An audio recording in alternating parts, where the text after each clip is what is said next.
Assalamualaikum warahmatullahi wabarakatuh. Perkenalkan, saya Nurhania Muslimah dari kelas Pendidikan Biologi A 2018. Saat ini saya akan memainkan peran monolog sebagai guru SMA Negeri 14 Surabaya.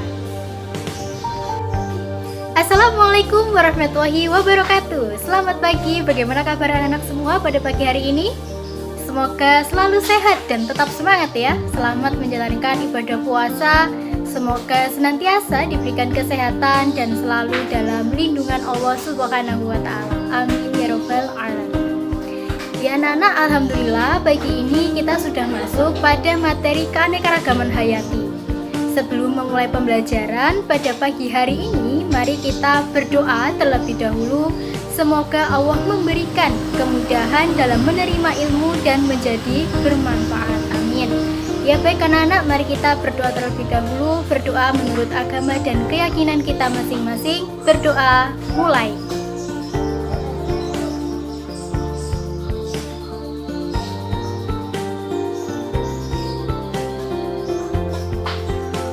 Amin ya Rabbal Alamin.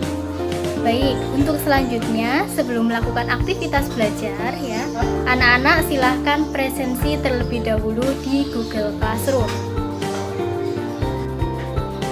Anak-anak, tahukah kalian negara Indonesia memiliki keanekaragaman hayati yang sangat berlimpah dengan jumlah sebesar 1.605 spesies aves, 723 spesies reptil, 385 spesies amfibi, 21 spesies varanus, 1.248 spesies pisces air tawar, 720 spesies mamalia dan masih banyak lagi.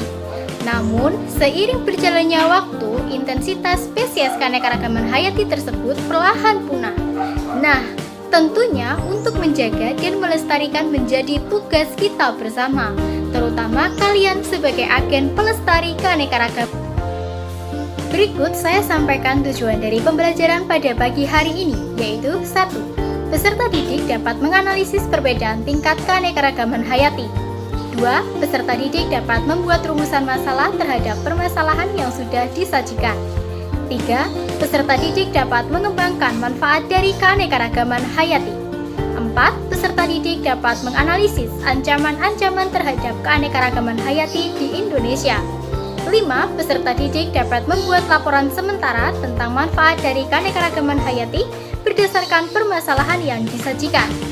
6. Peserta didik dapat mempresentasikan hasil laporan sementara tentang manfaat keanekaragaman hayati berdasarkan permasalahan yang disajikan.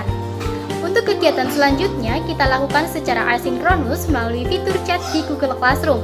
Di Google Classroom sudah saya sediakan link video permasalahan yang nantinya anak-anak analisis dan juga anak-anak dapat memberikan solusi terkait permasalahan yang telah disediakan.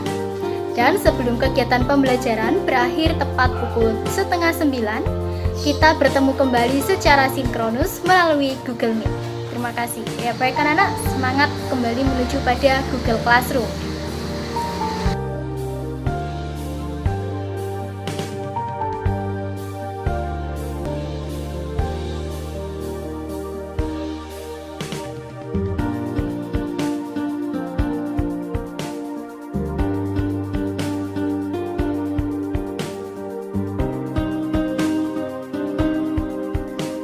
Peneliti dari Universitas Papua memastikan kerusakan terumbu karang di Pulau Gam di distrik Meus Mansar, Kabupaten Raja Ampat, Papua Barat, luasnya diperkirakan mencapai 13.533 meter persegi atau 1,3 hektar. Kandasnya kapal pesiar Inggris MV Caledonian Sky di salah satu lokasi terumbu karang di Kabupaten Raja Ampat, Papua Barat berdampak pada kerusakan terumbu karang. Di lokasi tersebut terdapat 8 genus terumbu karang yang rusak dengan jenis berupa bongkahan dan pecahan dari beberapa genus dan juga atau jenis karang. Raja Ampat memiliki 600 spesies terumbu karang, artinya 75% jenis terumbu karang di dunia dapat ditemukan di Raja Ampat. Perlu waktu minimal 200 tahun untuk memulihkan kembali kondisi terumbu karang seperti semula. Peneliti sekaligus dosen Universitas Papua Unipa Ricardo F. Tapilatu memastikan dari hasil pelacakan GPS yang dilakukan di sekitar lokasi terumbu karang yang rusak diperkirakan mencapai 13.533 meter persegi atau 1,3 hektar. 13.533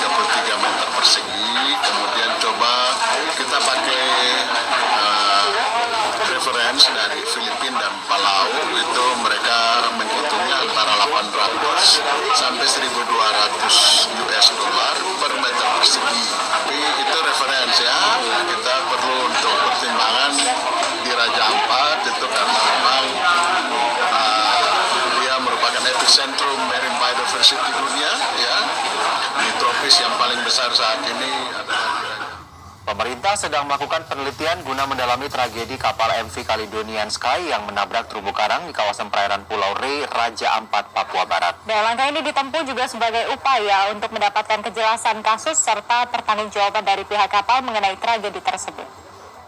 Memang kelemahan kita mungkin di daerah ada kasus seperti itu tidak cepat, harusnya kan ditahan dulu atau bagaimana.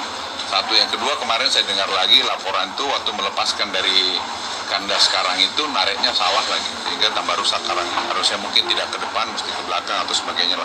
Identifikasi lapangannya harus dilakukan karena kita harus menaksir kerugian berapa. Saya terus pesan lagi dokumen-dokumen administratif karena kan itu kan kapalnya nabrak, terus abis nabrak kan kesangkut ya, terus ditarik pakai tugboat keluar. Nah begitu keluar rupanya udah bikin berita acara. Tapi memang kurang lengkap, kurang termeter dan lain-lain. Tetapi gini, ada alasan juga itu dilepaskan dan kemarin siang dia sudah di Filipina kapalnya.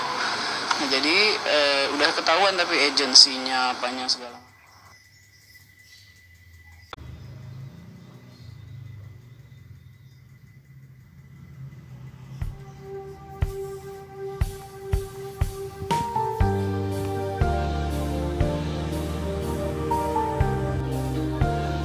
Bagaimana anak-anak? Apakah sudah bergabung semua di Google Meet? Baik, anak-anak setelah melakukan diskusi bersama dan mempresentasikan hasil diskusi, coba siapa yang bisa untuk menyimpulkan kegiatan diskusi pada pagi hari ini? Saya catat sebagai partisipasi ya. Baik, jadi berbagai aktivitas manusia yang dapat menyebabkan menurunnya intensitas keanekaragaman hayati yaitu penggunaan lahan hutan, perburuan liar, degradasi habitat, pemanfaatan melebihi standar terhadap keanekaragaman hayati, spesies-spesies eksotik atau introduksi spesies. Kerusakan habitat sebagai akibat dampak dari bencana alam. Ada kebakaran hutan, pencemaran, serta perubahan iklim. Hilangnya habitat disebabkan oleh penggunaan hutan atau habitat sebagai lahan untuk memenuhi kebutuhan manusia. Meningkatnya intensitas jumlah penduduk yang tidak diimbangi dengan kontrol penggunaan tata kelola lahan dan ruang. Pembunuhan terhadap keanekaragaman hayati karena dinilai memiliki manfaat bagi kelangsungan hidup manusia mengakibatkan perdagangan ilegal. Baik flora maupun fauna memiliki beragam manfaat di segala bidang. Namun, pemanfaatan juga perlu dilakukannya upaya untuk meminimalisir terjadinya kepunahan antara lain. Bisa melalui perlindungan secara in situ, ex situ, maupun berbagai peraturan perundang-undangan. Untuk selanjutnya, saya memberikan tugas lanjutan secara berkelompok untuk membuat laporan tertulis tentang manfaat keanekaragaman hayati untuk mencegah terpaparnya COVID-19 dengan deadline dikumpulkan pada tanggal 10 Mei di menu Classwork Google Classroom. Baik, karena waktu pembelajaran sudah selesai, saya akhiri kegiatan pembelajaran pada pagi hari ini. Semoga kegiatan pembelajaran pada hari ini bermanfaat bagi kita semua. Sebelum diakhiri, mari kita berdoa terlebih dahulu. Semoga ilmu yang kita peroleh dapat bermanfaat bagi kita semua. Berdoa, mulai.